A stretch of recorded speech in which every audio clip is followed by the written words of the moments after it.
aí, galera linda, maravilhosa, gostosa, tudo bem com vocês? Jessé Maia de Oliveira aqui de novo. Bom dia, boa tarde, boa noite para você que aqui nos acompanha. Inscreva-se, obtenha atualizações de nossos vídeos. Favorite, dê o joinha, bota aquele coraçãozinho maravilhoso, espalha para geral, badala o sininho para você ser notificado quanto updates de nossos conteúdos, faz aquele uhul, fera por demais.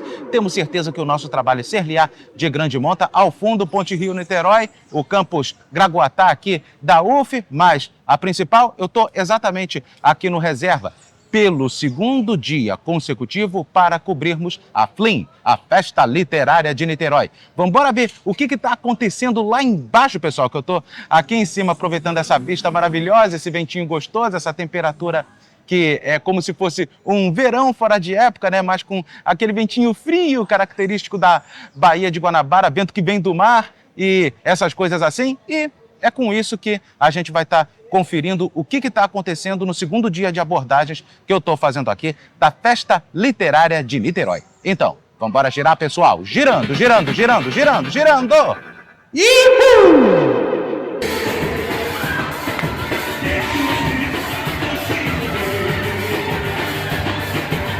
Galera, eu estou aqui abordando novamente quem eu vou conversar aqui, que ele formado em inglês, letras em inglês, e ele está aqui apresentando também a sua literatura e os seus conhecimentos artísticos. Ele que também lecionou artes, inclusive em Porto da Pedra, aqui perto em São Gonçalo, e aqui ele está vendendo a sua arte, a sua literatura, suas histórias em quadrinhos, um pouquinho de zine também, uma mistura de zine com um Secret Garden. Aqui de novo com a gente, Roberto Rosa. Comenta um pouquinho sobre o seu trabalho aqui. Tudo bom, Jessé? Boa tarde. Eu estou aqui na FLIM, o evento, né, a Festa Literária Internacional de Niterói, que é uma grande celebração, e aproveitando o espaço aqui para mostrar um pouco da minha produção, que envolve muitos trabalhos de ilustração, colaborações, séries autorais de ilustração, como esse da baleia aqui. Filma a baleia. Filma a baleia. Isso. Como a baleia, entre outros trabalhos. Eu tenho uma publicação que é a adaptação do Graciliano Ramos, o Infância, entre outros. Todo mundo convidado para visitar a FLIM, que vale muito a pena a gente sempre celebrar a literatura e os livros. Um abraço. Vale muito a pena de verdade. Roberto Rosa, mais uma vez, muito obrigado. Obrigado, Jessé. Tudo de bom. Olha a mão, olha a mão, olha a mão. Isso aí. Valeu! Obrigadão. Leão, leão, leão, o rei da criação. Esse leão aqui seria o leão do Mágico de Oz. Rossana Agostinho Nunes com ilustrações de Janaína Esmeraldo. Rossana. Olá, eu estou aqui na FLIM com o Rei da Savana e é uma fábula ecológica que procura abordar questões como o poder, a importância do debate e, sobretudo, questões ecológicas, né? Será que o Rei da Savana deve ser o mais forte, o mais poderoso?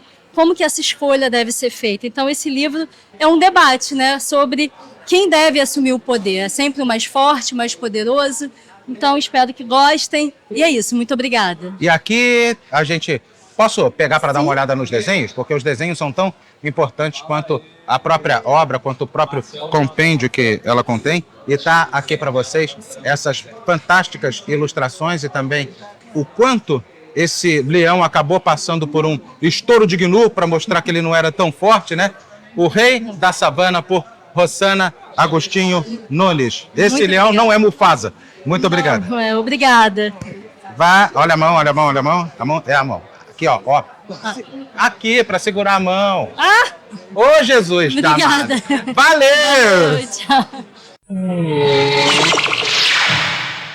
O banguela que faltava. Isso. A birra de Nina, uma criatura que ela não gostava de tomar banho, ela virou uma cascuda e até a cascuda passou a se adequar aos banhos e aos usos dos sabonetes minimamente, só que a Nina está enfrentando uma certa dificuldade. A Nina ainda é uma Maria Cascuda. E aqui nós temos o origami brasileiro Leleco, o passarinho artista, o passarinho que acabou se tornando fora do comum, acabou se tornando, vamos falar a palavra certa aqui, excêntrico, fora do seu centro, uma criatura exatamente diferente do eixo normal de outros passarinhos. E está aqui em desenho, em pintura a óleo, a responsável por tudo isso, a ilustradora, a escritora Vanessa Gomes Barcelos. Olá, boa tarde. É isso, gente. Essa nossa escrita ela é baseada nas histórias reais que a gente vivencia com o nosso filho, que é uma criança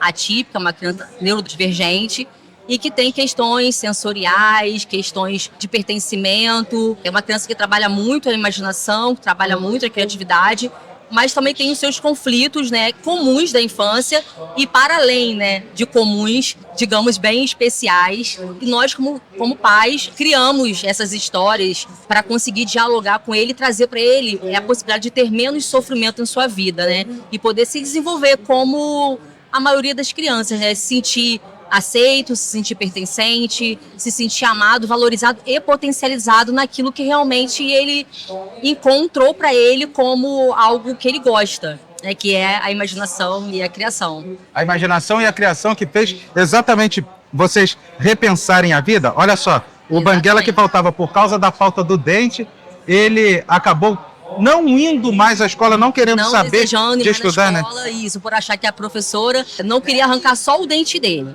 Arrancou o dente de todos os amigos, menos o dele. Então, não queria mais ir para a escola, né? Ficou muito triste, achando que estava sendo excluído, que a tia não gostava dele. E aí a gente conversou com ele e elaboramos, né, essa história para mostrar para ele que, na verdade, cada dente tem o seu tempo, assim como cada criança também tem seu tempo, cada criança tem seu ritmo, cada criança tem o seu jeito, a sua forma de ser, a sua forma de pensar e a sua função no mundo, assim como cada dente também tem a sua função. Exatamente. Tem aqueles dentes que trituram, tem aqueles dentes que se encarregam de amolecer o alimento. Exatamente. Tem os caninos, tem os molares, os pré-molares. Tem o dente que é responsável pelo sorriso, né? Exatamente. Então, é isso. Todo até mundo o dente de leite. Até o dente de leite. E tá aqui a birra da Nina, como que a Nina foi estimulada a não criar tanto problema na hora de tomar banho? Então, a Nina, na verdade, a gente trabalha muito essa ideia da sensibilidade. Ele tem um transtorno do processamento sensorial, então ele tem uma hipersensibilidade na pele, nos olhos. Então, assim, tudo do banho gerava um certo sofrimento. A água caindo na pele, o sabonete, a esponja. Então, a gente começou a conversar e perceber nessa dificuldade dele e as birras se tornaram menos intensas, porque eram tempestades bem complexas de bater porta. E a gente, como pais, a gente trabalhou uma escuta acolhedora, sempre permitindo ele falar sobre suas emoções, porque as emoções são para ser vividas e sentidas.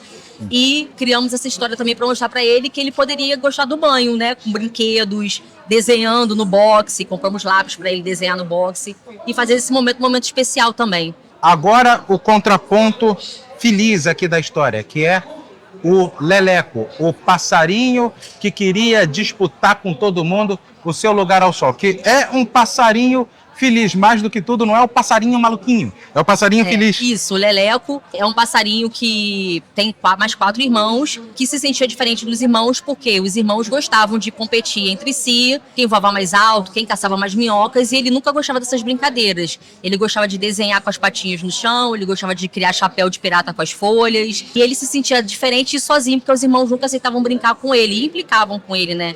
Até que ele, numa conversa com a mãe, ele percebe que ele tinha o seu valor e que ele podia continuar criando e brincando dessa forma, que ele encontraria o seu bando.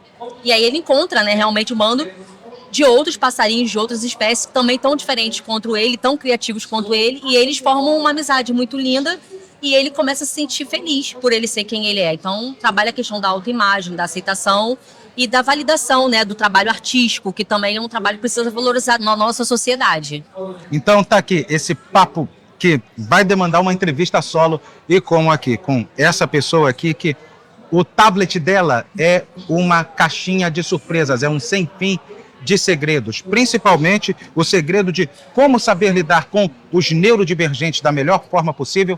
Vanessa Gomes Barcelos. Obrigada. Muito obrigado. Um abraço a todos. Aqui a mão, olha a mão. Isso. Valeu, sinta-se abraçada.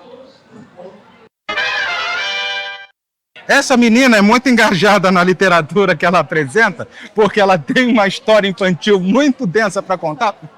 Não, então, Aqui a gente tem verdadeiramente quem está escrevendo, quem está apresentando a literatura aqui. O menino que aprendeu a voar, como ele queria alçar esses voos? Será que é alguma história conforme que vocês estão pensando? Eu, Linguaruda, essa menina que falava tanto que acabava falando demais. E aqui, tudo o que eu estava procurando nessa feira e acabei encontrando, que é a literatura de cordel. Para se compor um cordel, é preciso ter papel. E ela tem um talento muito grande aqui no papel, a Maria Julião dos Reis, que vai falar sobre o seu trabalho. Ela também vai falar daqui a pouco, tá? Fala um pouquinho, o microfone é seu. O Lula Linguaruda, na verdade, ela não foi a menina que falou demais, não. Até porque ela falou depois que a língua ficou pesada, de tanto que tinha a dizer, ela resolveu não mais se calar, decidiu falar, usou tudo, falou tudo que estava guardado dentro do peito, esvaziou-se. Tudo engasgado, né? Mas ela percebeu que ninguém fica vazio de palavra, ninguém fica vazio de pensamento. Porque, na verdade, ela percebeu que mesmo calada, ela dizia com silêncio, ela dizia com pensamento. E ela constrói uma caixa mágica onde ela coloca todas as ideias, todos os pensamentos. Uma caixa que, depois de aberta, muda o mundo. Que caixa é essa? Qual foi a caixa que Lula Linguaruda criou? Onde ela guardou todas as palavras, todos os pensamentos dela.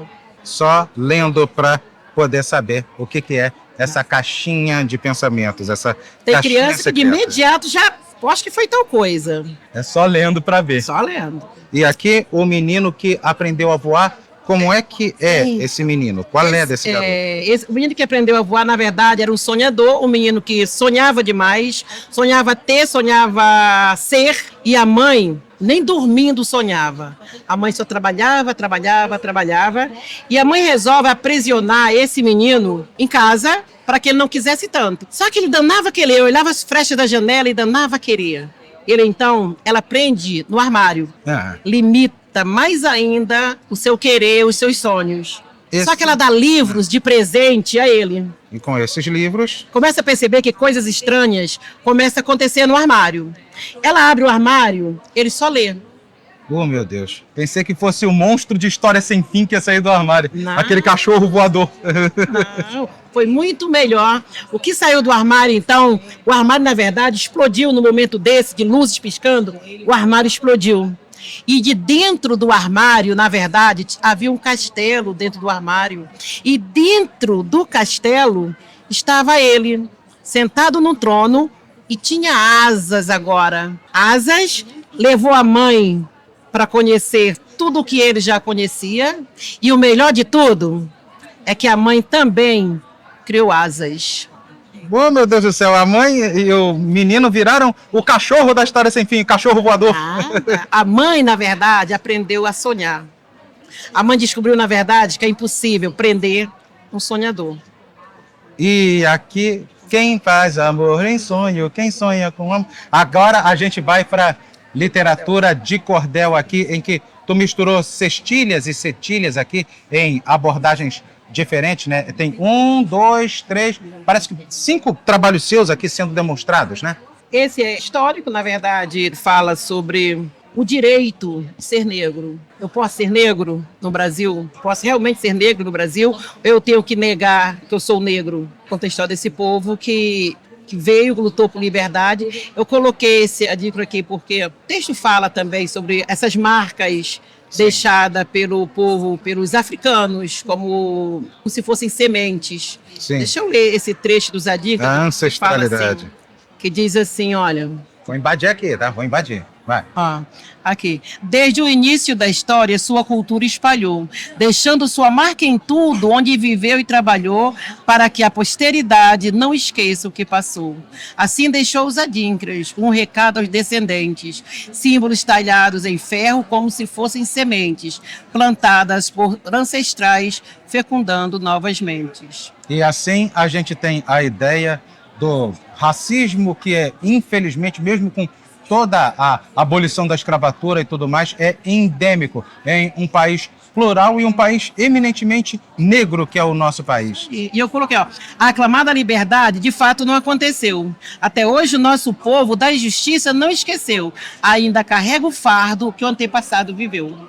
E, além disso, tu tem Mas aqui, a colmeia e o girassol já com um engajamento sindical. Alguém que queria ser sindicalista e parece que deu com os porcos na água, né? Na verdade, as operárias cansaram de serem somente operárias. Queremos muito mais do que ser operárias. Em mãos, o Manifesto Comunista em mãos, elas conseguem fundar um sindicato para lutar por direitos. Quer dizer, um monte de marxista-leninista, um monte de gente rebelando, Isso. né? Até chegar até a rainha e no final ela resolve. A rainha sacanear as operárias. E ela abandona. E o Zangão Machitos, né? Zangão Machitos, e no final das contas o Zangão tinha razão. Zangão, na verdade, ela é mais uma vítima da rainha. É um bucha da... Era, coitado, né? O Zangão era só um coitado. No Reino de Anisoama, na verdade, isso aqui é um livro. Tem um livro que tem a mesma história contada em prosa e verso. Tem até isso aqui é do livro. Exatamente, o marcador aqui É do do reino de Anisoama. O reino de Anisoama, exatamente. Eu vou pegar. É uma fábula, conta a história de um reino. O rei foi deposto e colocaram um jegue para governar aquele reino. Então é a luta do povo por liberdade, na verdade. E a festa no céu, que é o que está faltando, né? A festa no céu, A nossa festa no céu é uma história folclórica, muito contada pela minha mãe. Sim. Essa história, até porque é uma história ouvida desde criança da minha mãe. Em formato de cetilha aqui para vocês. Toda a literatura de cordel e também literatura infantil sendo divulgada por Maria Julião dos Reis. Muito obrigado. A mão aqui. Valeu!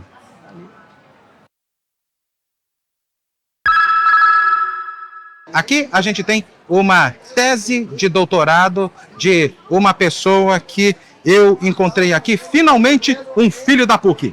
Caralho, o maluco é brabo. Porra! E ela também apresenta essa literatura para todas as idades, para todas as crenças, para todas as classes, para todos os pensamentos. Malaika. Nós temos o Aroma de Café e O Mar é de João Cândido. Ela jura que não é uma literatura apenas para crianças, mas é para muito marmanjo também, para eles compreenderem as diferenças e principalmente a diferença no tom da pele, da ancestralidade, a ancestralidade de Sandra Gurgel. Comenta um pouquinho sobre a sua vida acadêmica e sobre os seus trabalhos aqui em específico. Microfone, por favor. Boa tarde. Pode empunhar o microfone? Isso. Olá, sou Sandra Gurgel. Primeiramente, sou professora e amo ser professora. Professora de? Sou professora. Professor é professor sempre. Língua portuguesa? Não, matemática? sou professora de pedagogia aqui na Universidade na FAMAT, aqui em Niterói. Sim. Né? Faço pós-graduação no CAP UERJ com a professora Jonê. E estou aqui na FLIM de Niterói, trazendo os meus escritos, trazendo essa forma de comunicação da ancestralidade através da escrita. Então, o Digeles é um produto da minha tese de doutorado, que eu falo sobre a formação de professores, e aqui depois eu me aventuro na literatura infantil e para todas as idades, com João Cândido, com O Aroma de Café, que é um livro lindo, que fala de famílias, diferentes formas de família. Então, é um livro para a gente ler junto. É um livro para a gente ler em roda e com cheirinho de café. E temos também o Malaika, que é para pensar. Eu digo que o Malaika é para os pequenos e para os meninos grandes também, na possibilidade deles se verem como anjos negros. Então, conheçam a minha literatura, trabalho também na formação de professores, conversa com a gente e estou lançando agora, está chegando semana que vem, Educação para as Relações Étnico-Raciais, Costuras, Tramas, Pontos. E aí está chegando na semana que vem. Então vamos lá, gente, vem comigo, vem para FLIM! Vem para FLIM e vem conhecer o Sandra trabalho Gurgel. aqui de Sandra Gurgel. Obrigado, meu anjo. A mão, por favor. A sua mão, por favor. Aqui na minha. Sua mão segurando a minha. Isso. Claro. Valeu! Vamos lá! Nunca mais consigo fazer isso na minha vida. SBBHKK, SBBHKK. E como também, cara, são poucas as pessoas que conseguem falar de alguém romanceando e romanceando com um quê de delicadeza, mostrando as coisas leves da vida e como que essas coisas leves se processam na vida dos personagens centrais. E também alguns personagens centrais se escamoteiam na realidade, principalmente a tenebrosa realidade de uma sangrenta guerra, daquelas pessoas que documentam na sua história o seu rastro sujo de sangue e glória, como diria o cancioneiro popular. Para falar sobre suas literaturas, o microfone é de Cris Pimentel. Pode empunhá-lo, por favor, para poder comentar sobre o seu trabalho. Empunhe o microfone. Pode pegar o microfone. Isso. Vamos lá. Oi, eu me chamo Cris Pimentel. Eu criei a personagem Ana.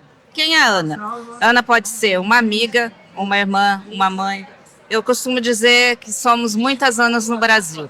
E a Ana, ela começou em 2012, com o livro chamado Ana e a Tal Felicidade, onde eu conto a história da Ana, que é uma menina de 17 anos, que após sofrer uma violência sexual, ela vai embora da cidade dela em busca da tal felicidade. Aí ela conhece amigos, novos amores e tal, e encontra a superação para superar a questão do abuso sexual que ela sofreu. E aí a Ana, ela foi crescendo. Em 2012 eu lancei esse livro com o prefácio de Carlos Heitor Coni. E em 2021 eu resolvi levá-la para o teatro. E a gente encenou ela no Teatro Sérgio Porto, no Rio. Fizemos uma linda temporada, rodamos algumas cidades aqui do Rio de Janeiro. E nesse tempo eu lancei o livro 2, que eu não tenho aqui. Mas é só para vocês saberem que a Ana existe. E ela vai se transformando Isso. numa personagem Aí crescida e com a cabeça desenvolvida. Né? Isso. E aí eu lancei também o site www.natalfelicidade.com.br. Fiz o segundo livro, Ana, o Amor pelo Amor, e agora estou fechando a série, Ana e as Coisas Leves da Vida. Que eu falo assim das mulheres, né? Que entre boletos, histórias de superação, quando a mulher chega na idade adulta, tal. E aqui eu falo de divórcio também. Tem um capítulo que fala assim: me divorciei e agora? A Ana troca bilhetes com as amigas, entendeu? E é um livro assim para você sentar, conversar e dar para as amigas. Uma coisa que eu quero destacar nesse livro é que são capítulos curtos, muito curtos, porque a mulher hoje em dia não tem tempo para ficar lendo muito coisa grande, né? Aí eu fiz capítulos curtos, que são 1, 2 páginas no máximo, para poder falar sobre as coisas leves da vida, que a vida, apesar de tantos problemas que a gente tem, ela pode ser mais leve. E o Milagre de Breno? O Breno é meu primeiro livro infanto-juvenil. Quando eu fui repórter, eu conheci uma pessoa que era chamado Chico Milagreiro. Ele contava uma história que ele subiu na torre da igreja da cidadezinha dele e acabou tocando o sino, sem querer, porque ele levou um susto com os morcegos. E aí, era o ano de 1945 que aconteceu isso. E aí as pessoas falavam na cidade que se tocasse o sino era porque o milagre ia acontecer. E aí ele ficou conhecido como Chico Milagreiro. Aí essa história me inspirou a escrever a história do Breno, que eu falo do Breno, da família dele e tal. Ele tem 2 filhos e ele acaba perdendo a mulher, que ela tem uma doença, ela morre. Daí ele viaja o Brasil todo para superar o luto, entendeu? Por isso que fala que é um recomeços, é um livro sobre recomeços e tal, mas é uma literatura infanto-juvenil, tem muita história assim de aventura, porque eles vão conhecer o Brasil de carro, tal. Aí o Milagre de Breno, porque, por causa de uma história, ele acabou fazendo o milagre acontecer, que era superar o luto da esposa. E aí eu convido vocês a visitarem a editora Asis, que é a minha editora, ou em todas as plataformas. Meu livro está à venda na Amazon, no Mercado Livre. Mercado Livre você nem paga, olha só, você nem paga frete, você leva ele sem pagar frete. Na Amazon, na Shopee, está em vários sites. Então, está aqui para vocês, Ana e as Coisas Leves da Vida e O Milagre de Breno, por Cris Pimentel. Muito obrigado. Obrigada. A mão aqui, dessa mão, valeu! O Abraço Morno dos Muros, a vida antissocial de uma pessoa que, cara, parece eu que ela tem uma síndrome do pânico. A Celina é uma das maiores anti-heroínas que estão sendo desenvolvidas na atualidade. É o primeiro trabalho dessa verdadeira sumidade intelectiva, essa influenciadora digital, essa pessoa que, por excelência, ela fala de escrita ativa, escrita criativa. Blanche Kendé, o microfone é todo seu, meu anjo. Olá, eu sou a Blanche Kendé, eu sou escritora, sou professora de escrita criativa, sou criadora de conteúdo, principalmente no YouTube, no canal Flixomos, em que eu falo de escrita, falo, né, com outros escritores, com outras pessoas que são apaixonadas por livros, por leitura também. E eu tô aqui na Flim com o meu livro Abraço Morno dos Muros. O seu primeiro trabalho literário, né? Ele é o meu primeiro romance solo. Eu tinha publicado um outro romance anteriormente, lá para 2020, que era em coautoria com a Ana Rosa, se chamava Você Por Aqui. Hoje em dia ele está fora de catálogo.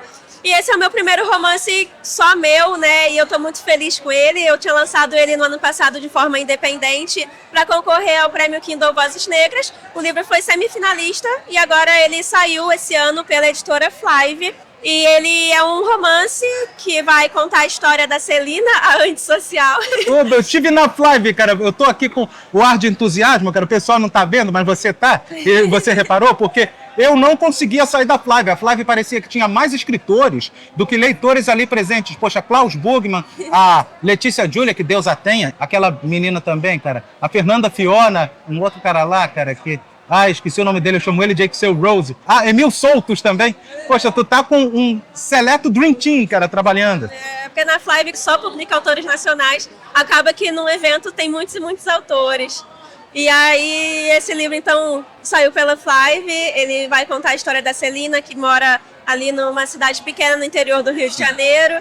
Ela mora numa casa que o pai dela construiu para ela com muito esforço. E aí ela, por mais que ela respeite esse trabalho e fique muito agradecida por isso, ela também, ao mesmo tempo, tem um desejo de ir para a capital, né? Ir para uma cidade onde ela vai ter mais oportunidades. E ela fica nessa dualidade. E ela tem síndrome do pânico, creio eu. Ela tem uns rompantes para lá e para cá. Ela precisou até ser colocada numa camisa de força ali. Ela é uma pessoa que ela pensa muito, às vezes ela fica muito presa na própria cabeça dela, nos próprios pensamentos, nas próprias angústias dela e acaba se perdendo um pouco dentro disso, né? E aí, para piorar tudo, ela vai conhecer a Bárbara, que é uma jovem um pouco mais nova que ela, que sempre sofreu violência doméstica, acabou desenvolvendo um vício em álcool e drogas, foi para uma comunidade terapêutica para tentar se curar, mas não achou que lá era um lugar para ela, realmente, onde ela se sentisse bem. E a Celina vai lá e acolhe a Bárbara. Então, as duas, já morando juntas, vão iniciar um relacionamento que vai ter ali toda a sua complexidade, porque são duas pessoas que têm ali suas questões, né? E elas vão desenvolver esse relacionamento que vai fazer, ao mesmo tempo, elas refletirem sobre a ideia de lar e de amor, né? O que uma coisa tem a ver com a outra. Na verdade, é a pessoa que compreende, inclusive, todos os senões de Celina, né? Elas acabam tendo ali uma compreensão mútua, porque as duas se sentem deslocadas em relação ao lar onde elas vivem, né? Em relação à cidade onde elas vivem também. As duas, elas são mulheres meio perdidas, querendo ter uma expectativa de futuro e não sabendo exatamente que futuro vai ser esse. Então, elas acabam se conectando, né? Esse encontro delas acaba sendo muito intenso por conta disso. Só que a gente também vai ter os problemas que elas vão ter, né? Ali nesse encontro, nessa relação. Então, fica essa dualidade. Ao mesmo tempo que é uma coisa muito boa, também é uma coisa que pode acabar gerando novas angústias. E tá aqui, as angústias e as desilusões de Bárbara e Celina, muito mais a Celina do que Bárbara, aqui no Abraço Morno dos Muros. Blanche Kendé, muito obrigado. Obrigada a você. Olha a mão, isso. Valeu! Valeu, foi um prazer. O prazer é meu.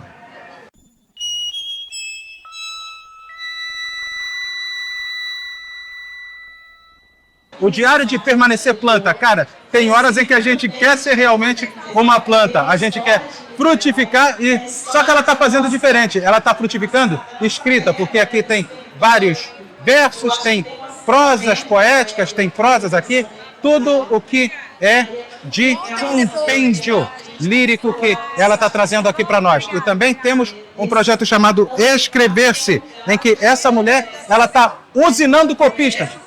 Vamos lá. Ela está usinando copistas aqui e ela não está parando de gerar pessoas que vão despertar seu lado escrito. Lela Cacheta, ou você prefere Valéria Cacheta ou Lela Cacheta? Lela Cacheta. Muito bem. Então, fala sobre cada um dos seus projetos aqui em detalhes. Então, que nem você falou, né? Eu não estou parando aqui, ainda bem, as pessoas estão vindo, estão comprando bastante, tá bem legal isso. E o que é interessante é que o Diário de Permanecer Planta, ele é um diário que eu escrevi sobre mim, mas não só sobre mim, sobre todo mundo. Eu tenho certeza que quem ver esse diário vai se encontrar aqui dentro, porque eu falo sobre mim, sobre você e sobre a vida de todos nós. Só que como escrever é uma coisa tão boa, é uma coisa assim tão favorecedora do nosso ser, eu quero incentivar todo mundo a escrever. Eu tenho um projeto de escrita que se chama Escrever-se. E por conta disso, eu também, com a minha editora, a gente criou um diário interativo que é para a pessoa poder não só ler, mas ler e escrever-se a partir das interações que tem aqui. Então, fora isso, algum outro trabalho futuro ou trabalho que você já o tenha? Sim, eu tenho um primeiro trabalho, tenho um primeiro livro. Mostra que eu quero ver. Ai, que delícia! Esse livro não é uma literatura poética como o Diário de Permanecer Planta e nem ficcional. Esse livro é da vida real. Ele fala sobre produção de subjetividade de políticas públicas no sistema socioeducativo. É um livro técnico, filosófico, mas é muito interessante para falar do que acontece de fato, como esse sistema funciona de fato. E tenho sim um trabalho futuro que está aí já entrando no forno, mas esse só vem para a Flim do ano que vem. E eu espero todos vocês aqui nessa Flim e sempre aí comigo lá no Instagram também, @escrever-se, escrever_C.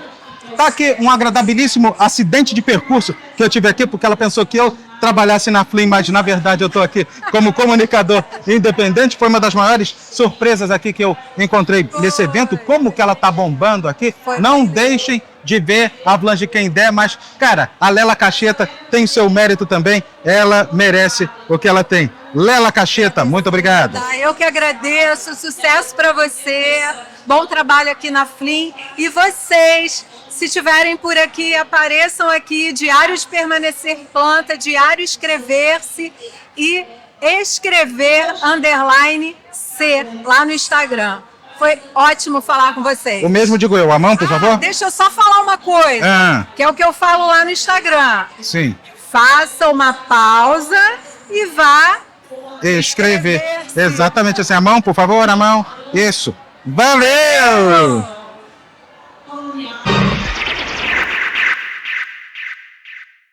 Conexões Tardias. Ela entra na história falando de Estela, e não necessariamente de Estela, ela fala de Renato Russo, quando ela coloca estátuas, cofres e paredes pintadas. Ninguém sabe o que aconteceu.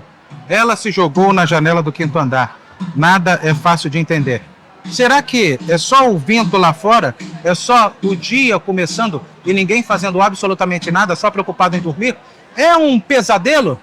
O que são essas conexões tardias envolvendo Estela e a sua filha perdida, no pior dos males que o ser humano pode cometer consigo mesmo? Cristina Padilha.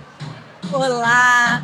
Essa história ela traz uma reflexão profunda sobre os relacionamentos familiares, a importância da gente construir vínculos profundos com as pessoas que são próximas a nós, levando em consideração que aquilo que a gente não diz, o outro não consegue apreender. Então é tão importante que a gente construa essas relações, e nesse livro eu busquei trabalhar esse drama de Estela e Ayla, a relação de mãe e filha, e a partir da perda de Estela, todo um trabalho de busca de sentido para poder descobrir aquilo que aconteceu com a filha, por que aconteceu, E nesse percurso ela começou a se redescobrir, começou a se enxergar mais profundamente e partiu em busca de novos caminhos, de novos recomeços. Então o livro é sobre luto, sim, mas é também sobre memória e sobre o poder revelador do afeto, da importância da gente estar atentos e com os nossos corações abertos para reconstruir laços e para construir também. E para colocar um amanhecer muito mais bonito e cheio de ressignificação. Exatamente. Qual foi o mote do livro que fez com que você construísse essa história, essa narrativa aqui tão pesada? Então, na verdade, essa ideia surgiu de uma reunião que eu fui na escola da minha filha, em que trouxeram uma pesquisa falando sobre o grande aumento no número de suicídios entre os jovens. E aí eu fiquei pensando o que tem levado esses jovens a tomar uma atitude tão drástica, e pensei nas famílias, né, na dor das famílias ao perder um ente querido dessa forma, o quanto isso reflete em torno de toda a família. E aí então eu lembrei da música Pais e Filhos da Legião Urbana, em que a banda começa falando sobre isso. Estátuas e cofres e paredes pintadas, ninguém sabe o que aconteceu. Então isso me fez pensar que seria interessante escrever a história de uma jovem que se encaixasse nessa situação. Ayla, uma jovem artista, a estudante de arte, que tinha 1000 sonhos e que se vê diante de uma situação muito difícil e que ela acaba tomando essa decisão trágica de tirar a própria vida. E aí isso tem desdobramentos profundos na vida da família, na relação dela com a mãe, na relação dela com o irmão, na relação dela com o pai. A gente vai acompanhando as descobertas de Stella pós-perda de Ayla. E aí, nesse percurso, a Stella acaba se enxergando como mãe, enxergando suas falhas, enxergando a falta e enxergando a sua própria história também. E aí ela entende que ela precisa se tratar, que ela precisa se reconectar com ela mesma, para que ela consiga ter essa conexão com as pessoas à volta e possa cuidar da família que restou de uma forma diferente. Então tá aqui para vocês esse verdadeiro curto-circuito aqui de problemas, de carga negativa que a história traz, mas que também traz uma lição de redescoberta, de resiliência. Conexões Tardias por Cristina Padilha. Muito obrigado. Obrigada. A mão aqui, me dá a mão, por favor. Isso. Valeu! Valeu! Livros são feitos de encontros com todas as pessoas que por aqui passam, afluindo a esta feira, como também é feito pelos próprios protagonistas, que são os escritores. Apesar de que muitas e muitas vezes o leitor ele se faz até um pouco mais protagonista do que o próprio escritor, até porque ele encontra uma série de surpresas aqui. Aliás, uma dessas surpresas que eu estou encontrando são todas as surpresas poéticas, de uma verdadeira colcha de retalhos de pensamentos, de poesias, tanto poesias brancas, livres, como também poetrix, de Suelen Carvalho. O microfone é seu, meu amor. Olá, sou Suelen Carvalho, escritora poeta aqui de Niterói, e esse é um pouco do meu trabalho. Eu sou poeta, então todos os meus livros e plaquetes são de poesia. Colcha de Retalhos, ele é meu lançamento. Eu trabalhei um pouco os significados, ditados e expressões populares através de Poetrix, que é originalmente baiano, pelo Gular Gomes. Então ele é todo feito em Poetrix, com esses ditados, essa cultura tão popular que a gente cresceu ouvindo, brincando de metáforas. E eu trago um pouco disso com o Colcha. E o Entre Linhas seria poesias livres versus livres? Isso, Entre Linhas para Todos os Nós. Ele é mais livre, ele foi o meu primogênito, ele foi o meu primeiro livro. E ele surgiu através de um blog de quando eu tinha 13 anos de idade, do mesmo nome, Entre Linhas. Então, ele é um livro sonho. E com isso, eu pedi para a editora que eu precisava que o Entre Linhas estivesse no Entre Linhas de alguma forma. Então, as datas originais dos meus poemas estão presentes no livro. O poema mais antigo dele é de 2011, de quando eu tinha 13 anos de idade. Aí, mudaram-se as estações, mas alguma coisa mudou para você de acordo com elas e suas cores? Ah, com certeza. As plaquetes, elas são uma coleção relacionada às estações do ano, mas elas não têm ordem de leitura. Cada uma tem um tema independente. Então, Abraços de Inverno falam um pouco sobre expectativas, tanto aquelas que colocam na gente sem a gente pedir, quanto aquelas que colocamos em nós mesmos e não sabemos dar com elas. Nós de Outono falam um pouco sobre lidar ou não lidar com certas situações da vida, de uma forma mais introspectiva, mais intimista. Cores de Primavera falam um pouco sobre ver cor na rotina, no dia a dia, nessa coisa louca que a gente vive, e principalmente as cores da minha primavera, que foram os encontros que eu fiz no decorrer desse caminho, as amizades que eu fiz. E Ondas de Verão, ele tem um tema mais quente, ele é mais sensual, ele é sobre ter um tempo no meio do dia, na rotina e tudo mais, e parar para fazer um carinho. Então, ela é a única paquete que é para maiores de 16, porque ela toca em temas mais sensíveis. Ela entra um pouquinho nessa seara um pouco mais sexual, não é? Não tanto, não é pra tanto, não é nesse nível não, mas é mais sensual do que sexual, não chega a tanto. Então, tá aqui para vocês as estações que mudaram a colcha de retalhos da vida que percorre as linhas de pensamento de Suelen Carvalho. Muito obrigado. Obrigada. Valeu, a mão. Valeu.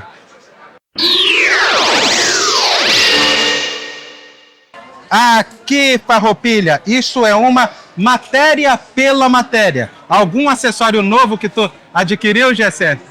Antes fosse, eu tivesse grana para isso. Tá aqui o milionário que é dono dessa parafernália toda, o dono da zorra toda aqui, que é o Ezeio, não é isso? Não. Ezaí Mibamba. O microfone é seu, meu filho. Pode juntar os microfones, inclusive, pode fazer a troca. Esse microfone agora é meu e agora a gente começa a falar um pouco sobre a sua trajetória de vida, o seu messianato dentro da comunicação. E principalmente a comunicação, não falando francês, que é o seu idioma pátrio, e afora as línguas nativas do país, mas falando também português, vendendo o peixe do povo resiliente e alegre, mesmo com todos os sofrimentos, da República Democrática do Congo. Exato. Eu vou falar como jornalista correspondente aqui no Rio de Janeiro há 15 anos. Eu venho resgatando a ancestralidade nossa africana no Brasil. Entendo que o Brasil é a maior comunidade africana do mundo. Exatamente. Nesse contexto, eu precisava vir ao Brasil resgatar o que o Brasil afro faz para chegar à África. O meu editorial Congo News cobrir tudo que o África passou no Brasil, não só da parte da escravidão, mas também a história bacana é o que a África conseguiu resistir, conservou a sua cultura. A África contribuiu para esse Brasil, pelo futebol, pela cultura, e também pela lembrança na música. Cara, me lembrei agora de uma música, África do Sul. Cara, eu viajei agora no passado, Banda Mel, 1987. Exato. Você vê, a maioria de todos que vieram para o Brasil são povo banto, nato já como artista. Sim. E por isso você vê, na música que é o popular brasileira, que é o samba, no contexto africano, a música leva a cultura africana que é do coletivo. Ninguém canta samba sozinha. Olha a africanidade misturada com o reggae e o samba que a gente vê no caldeirão musical que é a música da Bahia. Tu faz uma pesquisa sobre a música da Bahia, principalmente depois da febre dos trios elétricos, que você vai ver o que eles fizeram em termos de musicalidade, cara. E também em termos de melodia, letra e contação de histórias. Aie, Madagascar, Olodum. Aie, eu sou o arco-íris de Madagascar. Já ouviu isso daí? Já ouvi. Mas você percebe que da nossa cultura, como tudo isso, leva ao nosso convívio, o Ubuntu, que é o coletivo africano. Nenhum africano pode conviver num aspecto de individualidade. Você vê tudo que é a cultura africana é resumida do coletivo. O samba, as pessoas cantam junto, ninguém canta samba solo, é coletivo. Apesar de que o Brasil tem as suas Jovelinas Pérola Negras, tem a Clementina de Jesus. O que não faltam são nomes solos no samba, até mesmo Noel Rosa, Cartola, entendeu? Mas isso são exceção. Mas no início, é o coletivo que cantava até as pessoas chegam a cantar solo. Por isso você tem o terreiro da cultura de matriz, religião de matriz africana, é sempre coletivo. E por isso é falado, o Pai do Santo não faz milagre sozinho. Porque se o fizer, ele vira capitalista, ele tem que ter contribuição. dos outros irmãos para tornar esse milagre coletivo para todo mundo, para ele não ficar proprietário desse milagre, entendeu? Exatamente. E todo mundo tem que contribuir para isso acontecer. Agora, o que é o Congo News? Explica para mim. O Congo News resgata a realeza do Reino do Congo antes da invasão das colônias portuguesa, francesa e espanhola, italiana também? Italiana. Somália fala italiano, por exemplo. Isso também o alemão. Você viu que alemão não é falado, mas alemão colonizou Burundi e Uganda. Depois largou da França, depois os britânicos. Então, tudo isso... A França que por anos está sanguesugando os africanos. Exato. Essa República da França, criada até por ajuda do De Gaulle, e foi ajudado por grande parte do povo africano, que derramou seu sangue lá na França, a grande parte do povo do Senegal, que ajudou na libertação da França, que não são conhecidos, entendeu? A França se orgulha que De Gaulle, mas De Gaulle não lutou sozinho. Os africanos do Senegal foram lá ajudar nessa batalha que estava na linha da frente, largaram o seu sangue lá na França para libertar a França do nazismo do qual a Alemanha ocupava a França. Então, tudo isso é uma história que o povo africano é valente. E isso tu conta tudo aqui no Congo News, né? Conta tudo isso no Congo News como uma história de vitória, porque o Congo é uma realeza que mais desenvolvida do qual eu posso contar dados científicos. Sim. Do qual no mundo hoje que a gente se encontra de inteligência artificial, você sabia que a contribuição do Reino do Congo era do osso do Xangu, que foi o código binário que foi criado da fonte da matemática e informática. Esse código binário 01 foi criado como osso do Xangu da contribuição do povo do Congo no Império do Egito do Kemet. Olha só. Então, essa aí foi a fonte que foi baseada para construir aquelas pirâmides do Egito que existem até hoje. Sim. E a apropriação indébita dos gregos colocaram o Pitágoras como cara da matemática. E as pessoas que aprendem matemática, física, digamos, se formam como engenheiro civil, arquiteto, como Pitágoras, constrói prédio que cai. E aquelas pirâmides feitas na ancestralidade do osso do Xangu continua erguida até hoje, por dizer que a mentira pode durar, mas não vai se sustentar. O futuro é ancestral e a gente volta às raízes para encontrar que a África sempre foi o berço da humanidade. Esaí, quando você mora por aqui, por Niterói, cara, porque é um assunto que ele serve para uma entrevista à parte, cara, porque senão a gente vai ficar aqui meia hora falando, eu vou ficar aqui embevecido contando sua história, tecendo alguns apartes aqui. Você mora por aqui, por Niterói? Moro aqui em Niterói, vamos marcar até eu com você também no estúdio do Congo News, para a gente bater aquele papo, irmão. Com certeza! Fazer essa parceria é bacana, a gente levar informação. Compartilha telefone daqui a pouco. Exato. Esaí Mbambo, ou Mbamba. Esaí Mbamba. Isso. O M não se lê, ele isso reforça o B. Esaí Mbamba. Esaí Mbamba. Mbamba. Igual o Mbappé, as pessoas pronunciam Mbappé. Ele é Mbappé porque o nome banto. O I não se pronuncia, ele só reforça a letra que vem em frente. Ele é Mbappé. Esaí Mbamba, muito obrigado. Obrigado. A mão aqui. Obrigado. Valeu!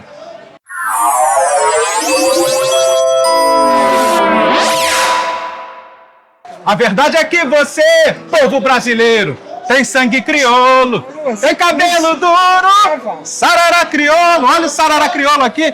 João Cândido para crianças, um João Cândido sonhador, um João Cândido que faz despertar realmente esse senso de que realmente esse pessoal teve, e como teve muito para acrescentar na história do Brasil com relação à sua liderança e também à sua intelectualidade, na maior parte das vezes, ou em praticamente todas as vezes, Sol de Paula está aqui contando essas histórias para ninar. O microfone é seu, meu amor.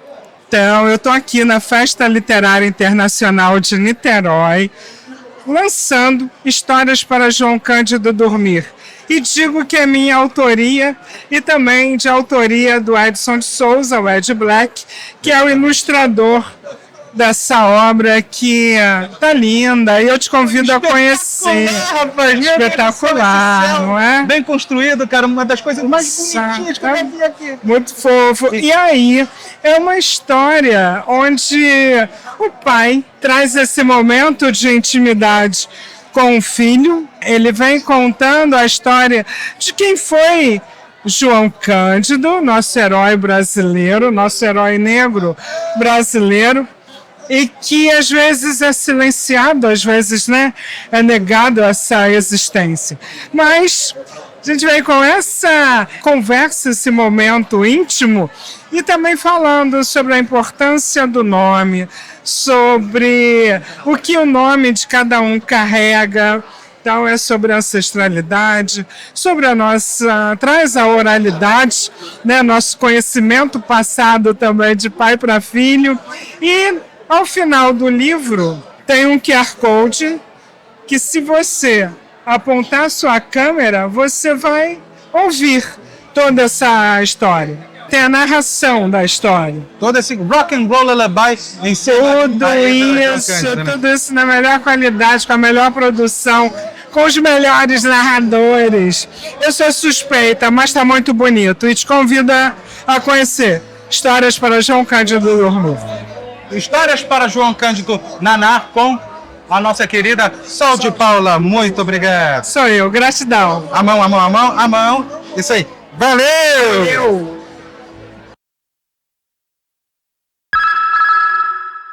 Cara, eu encontrei uma veia vasconceliana aqui, porque eu peguei o pé de hibisco dela e eu atrelei ao minguinho, que é a árvore lá do meu pé de laranja-lima. E além disso, ela fala das suas alegrias, das suas frustrações, dos seus desejos de infância, da sua face adulta, dos seus amores, da praia do Arpoador. Você vagou na rua deserta pelas pedras do Arpoador? Marina Malfacine e suas reminiscências. Fala um pouquinho. Olá, gente, tudo bem?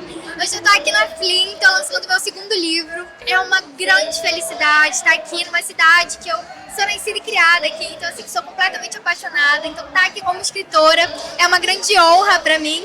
E bom, meu livro é isso, né? Ele acompanha o meu crescer.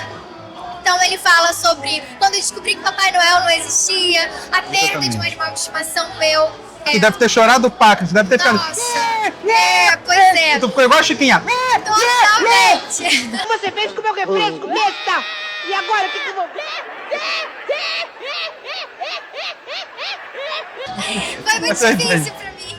E coisas mais atuais, numa primeira menstruação, uma fase que a gente começa a se relacionar, e os tabus em cima do amadurecimento feminino. The First Brasserie, aquele comercial, The First Brasserie. The First Brasserie we never forget. The first Balizer, a moment that is unforgettable.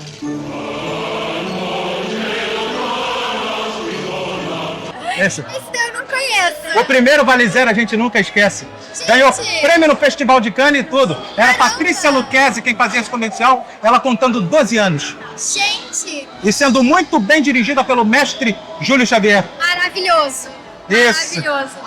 E aí, no final do livro, a minha escolha acadêmica, que eu sou atriz e cantora também, eu falo sobre a minha escolha acadêmica, né? Que eu fiquei dividida entre seguir o meu sonho de ser atriz e ir para uma profissão um pouco mais consolidada, né? Um pouco mais segura, né? Mas aí não teve jeito. Decidi ser atriz, hoje já estou estudando teatro na Unirio. E você fez algumas novelas, inclusive na Globo, né? Não, eu sou atriz de teatro, amo fazer teatro. Pretende fazer dublagem? Você tem uma voz de dublagem, inclusive, se você pegar uma voz de criança, uma criança correndo, ou a namorada do Pikachu, eu acho que você vai se dar bem nesse meio. Todo mundo fala isso, eu vou pensar, já tô pensando, porque todo mundo fala, todos os lugares que eu vou, todo mundo comenta. Eu até te recomendo alguns professores que eu tenho nos meus contatos. Sim, depois a gente troca a bolinha. Exatamente. Mas então, você é atriz de teatro, né? Sou atriz de teatro. Aqui na cidade eu até tenho um monólogo que eu faço que fala sobre violência contra a mulher, que o nome é Todas as Marias. A gente está numa temporada agora, estamos passando por várias escolas públicas do município do Rio de Janeiro. Então, assim, é muito gratificante esse trabalho, né? Poder estar falando com as pessoas que mais precisam, porque eu acho que o teatro, agora a literatura também, é uma maneira muito linda da gente conseguir, pela arte, comunicar. E que a arte tem uma potência de conexão, então, para mim é muito gratificante. É gratificante poder estar passando essa palavra, essa mensagem tão importante para as mulheres tomarem autonomia de suas vidas e tomarem as rédeas, né? E saírem desse ciclo de violência e ensinar o que é violência. Nós tivemos a oportunidade também de apresentar no EJA, né? Que é ensino adulto. E lá Sim. muitas pessoas já tinham passado por violência e nem sabiam identificar. Então essa peça, assim, e elas souberam depois da peça. É muito gratificante, é muito lindo poder estar passando essa mensagem. Esse é o poder libertador e transformador que traz o teatro. Eu sei, até porque eu sou suspeito para falar, eu fiz teatro, fiz 2 anos de teatro e sei como é que é a essência de estar incorporando o personagem ao mesmo tempo em que a gente realiza nosso mistério, nossa profissão. Exatamente. Eu, no caso aqui, enquanto comunicador, jornalista, e ainda mais fazendo essa abordagem tão libertadora que você está trazendo quanto, que é a sua liberdade ou libertinagem ou um sei lá o que literário. Sim, sim. Então, é isso daí. É isso. Marina, seu nome? Malfacine, Marina Malfacine. Para quem quiser conhecer mais do meu trabalho, tem minhas redes sociais, que é a Marina Malfacine. É o jeito mais fácil, gente. É o jeito que escreve. Marina, Malfacine. Parece difícil, mas não é. Maria Malfacine. Marina Malfacine, muito obrigado, meu bebê. YouTube, Instagram, todos Marina Malfacine. É isso, gente. Um beijo, um cheiro, meu amor. Beijo. Valeu! Prazer. Prazer foi meu.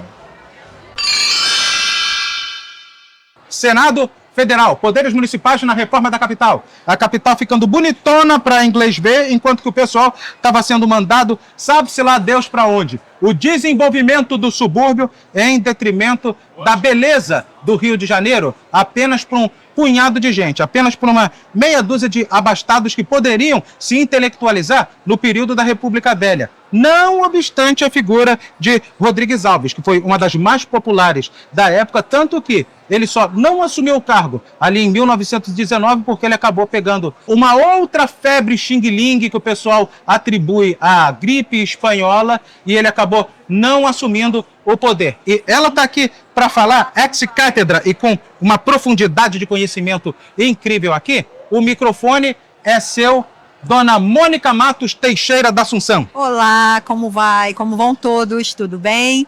Então, esse livro é produto da tese de doutorado que foi defendida na Universidade do Estado do Rio de Janeiro em 2022. Da qual você também é acadêmica, né? Da qual eu também sou acadêmica e foi defendida para uma banca de pessoas que eram e são muito ligadas à história do Rio de Janeiro hoje, com vários livros publicados, né? Sim. E esse período foi um período escolhido principalmente, apesar de falarmos muito sobre esse período, não da forma como é falado no livro, porque a forma como é falado no livro, que também foi na tese, é para o quê? Voltado para o local, né? Ao invés de ser o nacional. Então nós falamos sobre o governo de Pereira Passos, sobre o governo do Conselho Municipal do Distrito Federal, né? E sobre o Senado Federal, que na verdade funcionava como um tutor de todos os vetos do prefeito do Distrito Federal. E você fala também de Oswaldo Cruz, não dá para falar desse período sem a gente citar um importante trabalho do sanitarista Oswaldo Cruz, que com soluções simples, ele conseguiu erradicar a febre amarela do Brasil. Falamos sobre Oswaldo Cruz, ainda que não seja o tema da pesquisa, mas está no período da pesquisa, porque é impossível a gente não falar, uma vez que muito se fez no espaço da cidade em relação à saúde, né, e o sanitarismo, por conta de Oswaldo Cruz ser uma pessoa que naquela época já era referência na área de saúde. Referência mundial, inclusive em Havana, ele tem trabalho realizado. Sim. Cara, só de pensar que os pântanos foram tratados com petróleo e querosene, a gente já vê que ali não tinha como ter nascedouro do mosquito. E, cara, era um fumacê de enxofre que era utilizado dentro das casas. Pena que ele foi mal compreendido. Na verdade, o que foi mal compreendido foi a legislação que veio, ele passou pelo Congresso Nacional da época, né? E eles aprovaram que seria obrigatória. O próprio Oswaldo Cruz não colocou isso. Na verdade, isso foi uma questão que foi introduzida pelo Congresso Nacional. Na verdade, introjetada pelo Congresso Nacional. Que foi apresentada de uma forma autoritária para a população, e a população se viu numa situação em que precisava defender, né, suas casas, suas mulheres, suas crianças, seu território. Isso foi o que causou instabilidade dentro do governo do Rodrigues Alves / Afonso Pena. Sim, foi um dos motivos, porque na época, e isso nós estamos falando inclusive do período imperial, a cidade ela era assolada por uma série de situações ligadas ao sanitarismo e às doenças que vinham principalmente com os imigrantes. Você fala de nepotismo também, que é uma coisa que tinha bastante durante o governo desse cidadão? Sim, eu falo de nepotismo porque, na verdade, ele assume a Prefeitura do Distrito Federal 6 meses sem nenhum legislativo. Isto é, com poderes ditatoriais no período de 6 meses, em que ele pôde fazer toda a legislação pertinente à reforma municipal.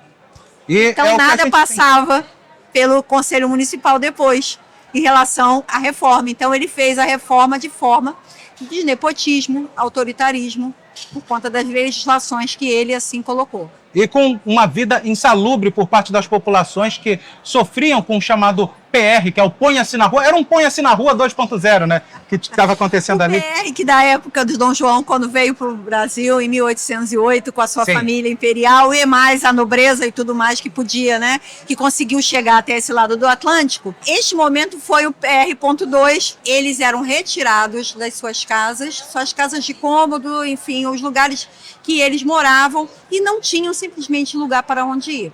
Ou seja, e não tinham como ficar na Copacabana, Princesinha do Mar, onde era só mato. Na verdade, ninguém pensou nessa solução, só pensou em retirar. A Vieira Solta era só bairro, era só mato, para ter uma ideia. Na verdade, sim. Na verdade, o primeiro túnel foi construído por Pereira Passos para aquela região. Tá? Exatamente. E o início, então, de uma tentativa de urbanização daquele lugar que seria hoje a zona sul do Rio de Janeiro, através de Copacabana. Então, tá aí, cara, isso é assunto que vai crescendo, vai se desenvolvendo, isso é coisa para uma entrevista solo aqui. Mônica de Matos Teixeira, da Assunção, esse muito livro, obrigado. FAPERJ, Mauad, que a gente trouxe aqui para a feira hoje. Muito obrigada. E que vale muito a pena a leitura, a curiosidade. Dá a mão aqui para mim, por favor. Valeu! Muito obrigada. Aqui nós temos contos quase católicos. É alguma coisa que acontece na nossa vida que a gente fica assim, ai meu Deus, chega uma hora que o cara chega e faz o seguinte, aqui, ó, pá, perdeu. Abou sua vida, pô! Abou sua vida, pô! Não faz isso comigo, Tupã! Não faz! E são essas situações que, com certeza, você deve estar vivendo uma experiência quase católica. Valéria Viana, comenta sobre esse seu trabalho. Bom, o Contos Quase Católicos, o livro já diz, né, um livro de contos, em que eu falo de situações que acontecem dentro do templo, dentro da igreja ou fora dela, mas que envolve espiritualidade, que envolve o ser humano no seu jeito torto de ser, ninguém é perfeito.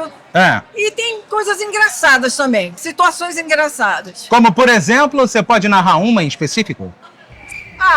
Tem o Dom Euro, né, que ele tinha esse apelido, porque ele gostava muito de dinheiro. Todo mundo sabia que esse era o apelido dele, menos ele. E no final, eu não posso dar spoiler, mas tem uma situação muito engraçada no final. Em que ele perde o dinheiro, né? Eu já posso imaginar. Não, nem é isso. Ele sofre um assalto. Então... Outras situações que agora, assim, você me perguntando, eu não lembro, assim, pra te falar, mas... Putz, estou lascado. O importante é que está no livro tanto coisas engraçadas quanto coisas bem pouco mais sérias. Essa história do abou sua vida, perdeu também. Tem coisas bem tristes. Tem sim. Coisas inerentes que acontecem na vida de uma pessoa que precisa cada vez mais desenvolver a sua fé em Deus, ainda mais agora em tempos tortuosos. Valéria Viana, muito obrigada. Eu que agradeço. seu carinho. Tá? Eu que agradeço seu feedback. Seu feedback para lá de positivo. A mão. Valeu! Valeu! Gente, esse livro é familiar para vocês? Claro que é, porque essa pessoa me acompanha tem um tempo, eu tenho, e realmente ela mostrou, aqui veio e mostrou realmente um trabalho bastante convincente. O Sou de África é meio que uma extensão do Costurando Retalhos, só que aqui abordando um pouquinho da negritude que ela tem. Ela tem uma pimenta malagueta no meio do sangue. Aqui, Josilene Negra Black, aqui para vocês. Prazer! Como vai? Gente, tá muito bom a Festa Literária Internacional FLIM. Eu tô aqui com os meus livros, né? Costurando Retalhos, Sou de África.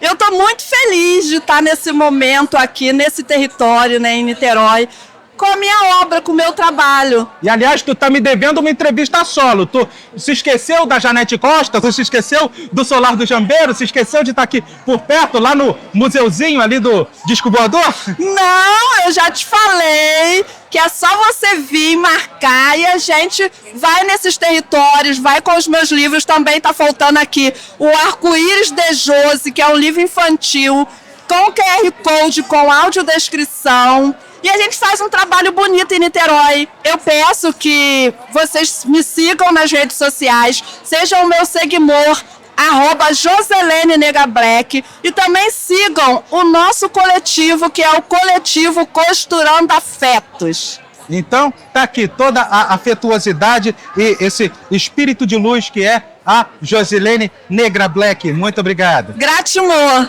Gratimor, meu amor. Olha a mão, olha a mão, olha a mão. Aqui, ó. Com muito amor, com muita literatura. Gratimor. Valeu.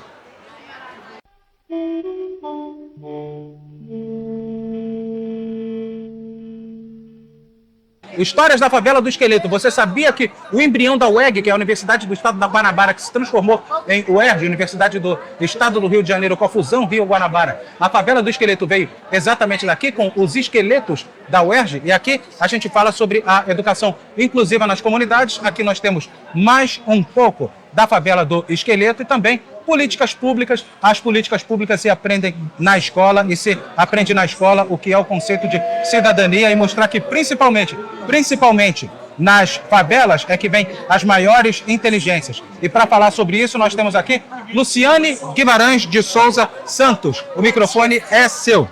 Sou Letícia de Luna Freire. Vamos lá, voltando a fita. Avançando. Vamos lá. Letícia de Luna Freire, agora aqui sim, o microfone é seu, para a gente poder falar um pouquinho sobre a favelização que estava ali e meio que incrustada no surgimento da UERJ. Microfone, por favor. Então, meu nome é Letícia de Luna Freire, eu sou professora da Faculdade de Educação da UERJ, onde eu coordeno o Núcleo de Pesquisa Educação e Cidade. E eu estou aqui participando da FLIM.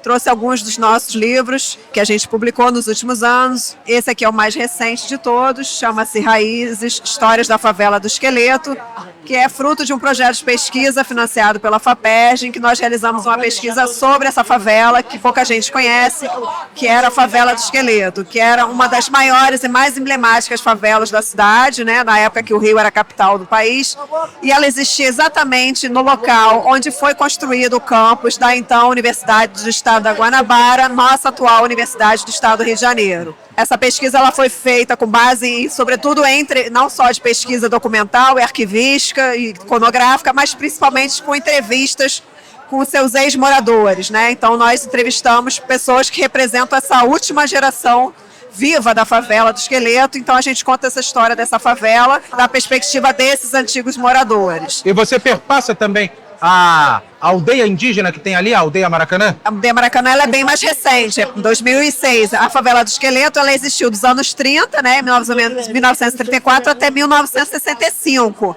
Então ela é bem anterior. E ela foi removida em 65 pelo governo Carlos Lacerda, justamente para que aquela área pudesse então sediar o campus da universidade. Fruto desse projeto, a gente também produziu um documentário que leva o mesmo título do filme, que está disponível na internet, também com algumas dessas entrevistas que nós realizamos no âmbito dessa pesquisa. Esse aqui é o filme que a gente fez sobre o mesmo projeto, que está disponível na internet, documentário também sobre essa história, né, da favela do Esqueleto até a sua remoção e a construção do campus, né, da então Universidade do Estado da Guanabara, ali no Maracanã. Então, tá aí para vocês toda a literatura que ela está representando, a principal delas, raízes, histórias da favela do Esqueleto com as reminiscências da favela do Esqueleto. Agora sim, Letícia de Luna Freire, muito obrigado. Eu convido todos vocês, se quiserem saber mais sobre essa história, a seguirem o nosso Instagram do projeto, Favela do Esqueleto RJ, e ali vocês vão poder acompanhar um pouco mais sobre o que a gente tem produzido de livros, de artigos e o próprio acesso ao documentário que a gente produziu. Então, olha a mão aqui, dá a mão para mim. Valeu! Obrigada. 1, 2, eu estava conversando aqui em off, não é nem com a autora do livro, eu estava conversando aqui com ela, mas ela sabe, até porque são marido e mulher, né? Um sabe melhor do que o outro, um sabe da vida do outro, o outro sabe da vida de um, e a gente sabe que, olha só, o sacramentado Deus político do Poder Judiciário está aqui para poder confrontar tanto quem é rei, como também os amigos do rei, e dificultando a vida dos peões e seus cavalos. É um verdadeiro jogo de xadrez, essa democracia, principalmente a democracia daquelas pessoas que usam a própria democracia para perseguir opositores e não sabem que são os piores ditadores. Isso também faz parte de alguns dos seus pensamentos. É o Filinto, que não é Miller, é o Filinto Branco. O microfone é seu. Pois bem, eu sou o Filinto Branco, nada de Filinto Miller, hein? Filinto Miller era aquele chefe da polícia do Getúlio que, na época do Estado Novo, matou e prendeu muitos opositores. Mas Filinto é um nome raro, mas esse aqui é do bem. E você fala sobre o que nessa tão intrincada democracia nossa de cada dia, Então, em que existe, na verdade, uma ditadura de uma minoria pseudo-esclarecida. Nós tentamos no livro, através de alguns ensaios, algumas crônicas, tentar desvendar esse xadrez que é a política brasileira nos últimos 20 anos. Né, que esse livro se propõe a fazer isso. Ainda mais agora com toda essa polarização esquerda e direita. As pessoas, nós discutimos muito a questão da polarização, nós discutimos muito a questão da defesa da democracia, os golpes que foram tentados no nosso país recentemente. Sim. Enfim, é um livro que tem uma pretensão de desvendar esse intrincado, esse jogo de xadrez que é a política brasileira, que envolve o executivo e os seus três poderes. Você vê que o executivo não executa, o legislativo, na verdade, legisla em causa própria, e o judiciário acaba sendo o grande poder da República. E na frente temos o peão, que é o nosso povo. Sim. Que sempre é esmagado exatamente pelos poderosos, que significa o poder executivo, legislativo e judiciário. Enfim, é um livro que, na verdade, são crônicas publicadas mensalmente no jornal Última Hora, que é um jornal da resistência da ditadura. Me lembrei do jingle agora. Linda Chaves, Jacinto de Torres, Ivan Lessa, Marisa Rajá, Gabalha, Carlos Chagas e Carlos Eduardo Novaes, Raquel de Queiroz, Arlindo Blanco e muito mais. Última Hora, o antecessor do dia, cada vez mais carioca. Isso, inclusive eu fiz questão de colocar aqui na última página Jango, no Rio Grande, e Mazila Empossados. A edição de 1º de abril de 1964. O golpe de 64, o AI-1. Exatamente. Se você reparar, aqui está exatamente, Última Hora foi depredada e incendiada nesse dia. Olha só, e sabe o que é pior? Última Hora virou o dia. E o dia, cara, tava comemorando o AI-5, bem como todos os outros veículos de comunicação, falando o seguinte, olha, a gente vai voltar a ter democracia no nosso país. E aquele personagem do programa humorístico, mentirinha! Mentirinha! Então, convido-os a todos à leitura. Isso. Eu acredito que a leitura vai contribuir muito, ou pretende contribuir um pouco, no esclarecimento das crises que o Brasil tem atravessado nos últimos períodos. Democracia à prova, ensaios políticos de um tempo conturbado. Então, tá aqui o Filinto, que não é Miller, Filinto Branco, falando da sua democracia posta à prova. Se é que temos democracia no nosso país, muito obrigado. Obrigado a todos. Obrigado. Olha a mão, olha a mão, olha a mão. Obrigado. Valeu! Obrigado. Galera, segundo dia de abordagens aqui na Festa Literária de Niterói, e aí você vai me perguntar, Gessé, o que você achou dessa edição desse ano de 2026 da Flim. Muito mais agitada, muito mais animada, muito mais surtida. Faturei muito mais livros, muito mais coisa de presente em relação ao que eu fiz aqui ano passado. Realmente me surpreendeu. Não bastasse Niterói ser considerada a cidade sorriso, uma cidade simpática, ainda encontrei sorrisos, encontrei simpatias, encontrei muitos beijos, muitos abraços e também, cara, muita confraternização de alegria por onde eu passei e com as pessoas com as quais eu tive contato e tive abordagem aqui no evento. Muitas agradáveis surpresas, muitas amizades feitas, muitos telefones trocados e isso fez toda a diferença no evento. O evento, claro, não é uma Bienal do Livro, não é uma Bienal de São Paulo, não é uma Ler Pier Mauá, está muito longe ainda de ser os grandes eventos, os eventos de grande monta literários, mas nesse ano ela foi muito, muito forte e com tendência para crescer, para melhorar cada vez mais. E, assim sendo, a gente termina o nosso dia aqui de atividades e a gente termina todas as rotinas que a gente está fazendo aqui de entrevistas, de abordagens, aqui na Festa Literária de Niterói. E assim sendo, vamos ficando por aqui, prometendo voltar, se assim o nosso Deus quiser e, é claro, permitir com mais, sabe-se lá Deus quando. E lembre-se sempre, com Deus à frente, você é mais que vencedor. Fiquem todos com Ele, portanto, e como sempre a gente se vê... One more time. One more time. See you later. Bye-bye.